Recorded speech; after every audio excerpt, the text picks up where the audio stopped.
Bonsoir à tous, je suis Kevin Gall, ministère prophétique. Nous sommes le 15 novembre 2020, il est 23 heures. J'ai passé la journée à prier, à méditer, à avoir toutes sortes de réflexions sur les choses actuelles et les choses à venir. Et j'ai voulu essayer de retenir l'essentiel pour vous les partager. Parce qu'il est très important de garder l'essentiel.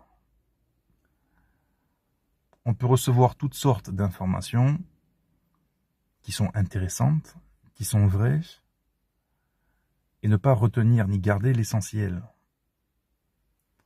Et à la fin des temps, on a vraiment besoin de garder l'essentiel et de ne pas s'éparpiller. Parce que si on s'éparpille, on risque fortement de perdre l'essentiel de vue. Et de perdre l'essentiel dans le cœur. Et le sujet de mes réflexions aujourd'hui, c'était de savoir si on allait réussir, en tout cas, moi personnellement, mais je me suis posé la question également pour bon nombre de chrétiens que je connais, mais également des chrétiens que je ne connaîtrai pas, bien évidemment. Est-ce que nous allons réussir à garder la foi, comme a dit le Seigneur, quand les temps difficiles seront véritablement là, avec les guerres, les famines, les tremblements de terre, la grande tribulation, la grande persécution, quand vraiment ça va être compliqué, comment est-ce que nous allons réagir? J'ai déjà fait des vidéos dans le passé sur ce sujet, mais c'est vraiment, pour moi, l'essentiel des réflexions. C'est de se préparer. On peut très bien être fort dans la foi quand tout va bien. On peut très bien être fort dans la foi quand on traverse des temps difficiles personnellement. Mais ça peut facilement chavirer quand c'est le monde entier qui devient véritablement bancal. Et qu'il y a accumulation d'épreuves, de difficultés et de souffrances. À l'échelle planétaire, telle qu'on n'a jamais vu ça, tel que c'est décrit dans Matthieu 24, où la détresse est si grande que jamais la terre n'a pu connaître ça, et c'est ce qui va se passer bientôt. Nous sommes à la fin des temps, et c'est à notre porte. La bonne réflexion, c'est de se dire, est-ce que je suis prêt? L'essentiel, c'est est-ce que je vais être capable de rester paisible, de rester calme, de rester en paix, quand tout va vaciller, avec les guerres, avec les informations qui vont fuser à droite à gauche et les gens ne sauront plus à quel sein se vouer, entre guillemets. Est-ce que je dois aller dans le camp bleu? Est-ce que je dois aller dans le camp rouge? Est-ce que je dois aller dans le camp blanc? Est-ce que je dois aller dans le camp noir? Est-ce que lui il dit la vérité? Est-ce que lui il dit la vérité? Les gens vont s'éparpiller. À la fin des temps, il y a une multitude d'informations et de confusion. C'est cette confusion qui conduira au chaos. Il faut que les chrétiens restent fixés sur l'essentiel, à savoir Christ, que les pensées restent focalisées sur Christ, sur le royaume de Dieu, attachées au commandement de Dieu. C'est ça l'essentiel. Quand on sort de la paix, quand on est tenté par le diable à nous révolter et à manifester une rébellion qui est condamnable par le Seigneur. La maîtrise de soi,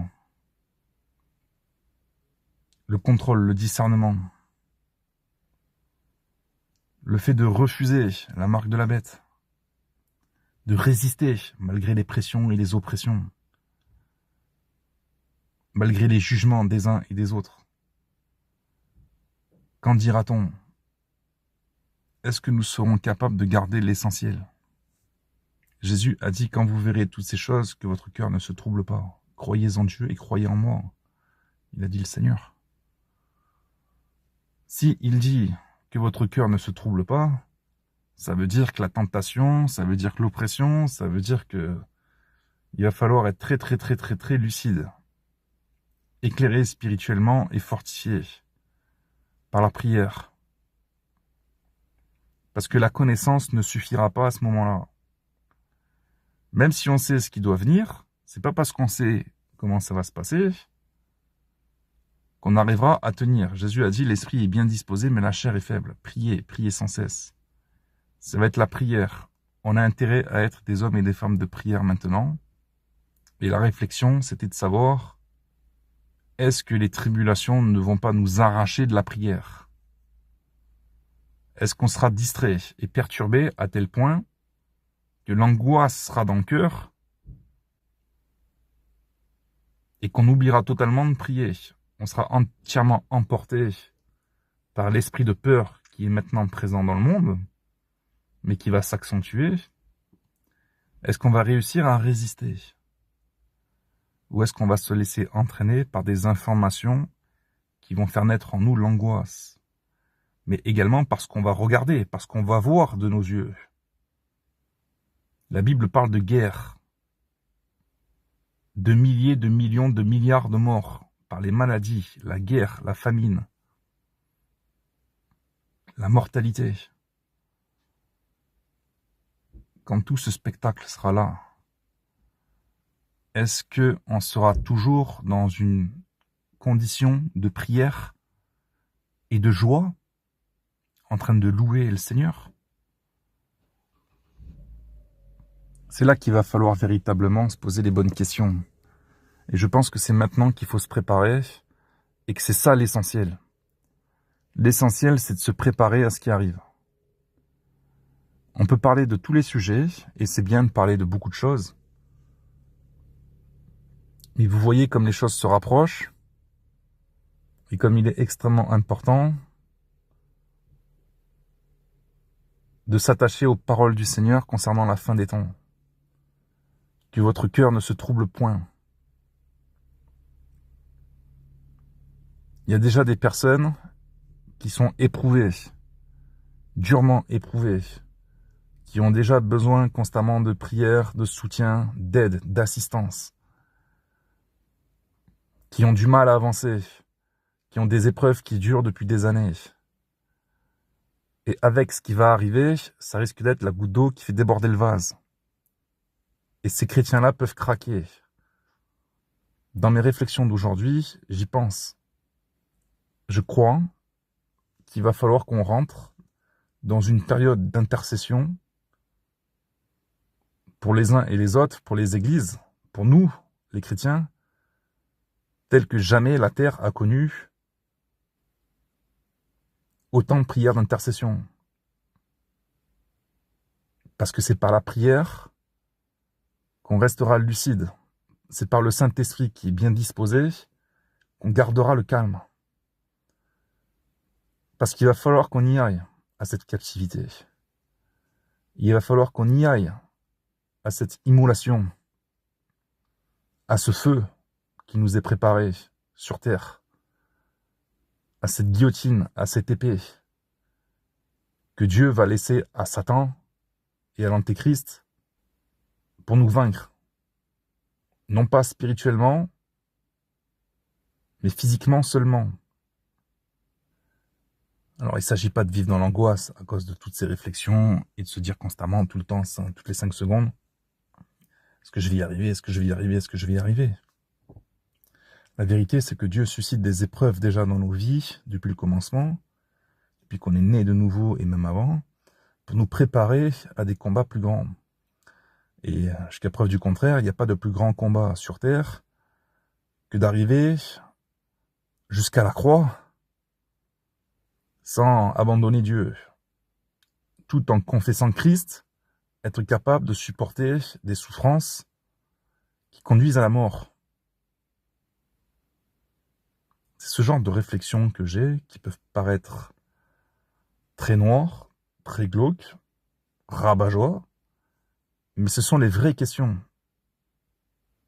Elles sont cruciales au niveau de l'importance, parce que tout va se jouer là.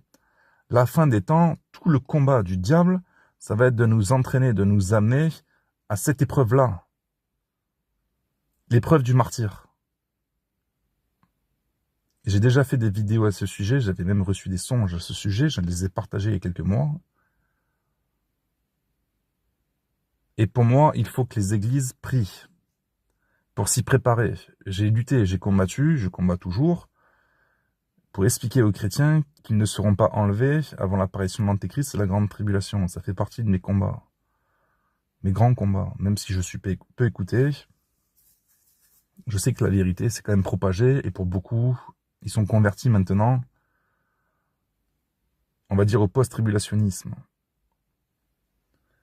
Donc Dieu nous appelle à réfléchir sur ces choses, à nous préparer, mais sans paniquer, en restant calme, paisible et confiant au Seigneur. Pas dans les rues à s'agiter, à s'exciter, à crier, pas dans les rues à sortir l'épée, pas sur Internet à s'exciter sur des vanités.